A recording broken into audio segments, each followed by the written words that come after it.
Hi, and welcome to Section 3 on Content Marshalling with JSON-B and JSON-P. So in this section, we're going to take a look at using content types and content negotiation for your web services. I'll show you how to use the JSON-B APIs for easy data binding. We also use JSON-P APIs for more flexible JSON processing. And finally, we're going to implement a hypermedia-driven REST API. So let's get started. Introduction to content types and content negotiation.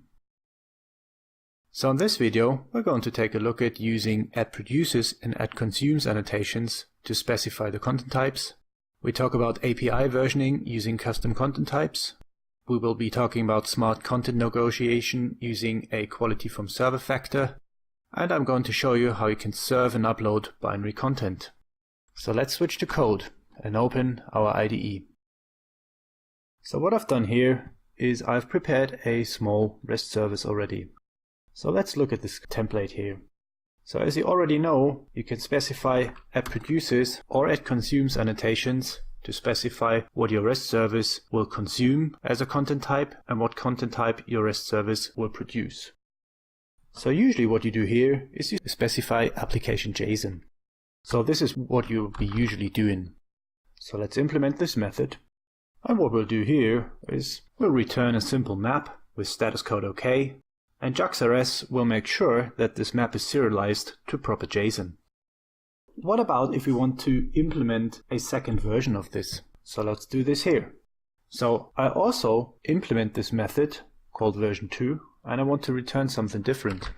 Now this here will not work, right? Because I now have two methods producing the same content type. But what I can do is specify a custom media type. So what I've done here is I've specified a media type version 1 and a media type version 2 of type application, and I'm using this custom subtype here.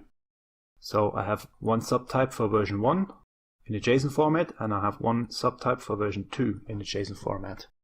So what I can now do is use those custom content types in here. So that's done. So now I have an API version for version 1 and version 2 using content types. And this is the way it should go if you can do API versioning. So version 1 now supports application JSON, and version 1 also supports the content type version 1 in format JSON. So how does the client specify or know which content type it accepts?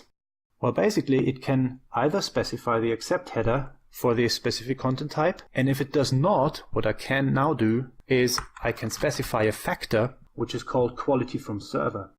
You see that here, quality from server 0.75 and quality from server 1. So if the client does not specify the content type, application VND version 1 JSON will always win because it has the higher factor. So let's have a look at doing binary content. What I've prepared here is I've prepared two methods serving a JPEG image and a GIF image. So all you can do is, well, you just open a file and you send the file back. What you can also do is implement an upload mechanism.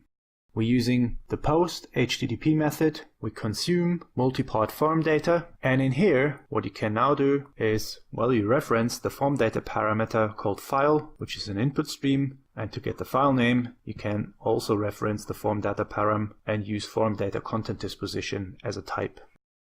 So let's open our REST API. So what I do here, as you can see, I do not specify anything.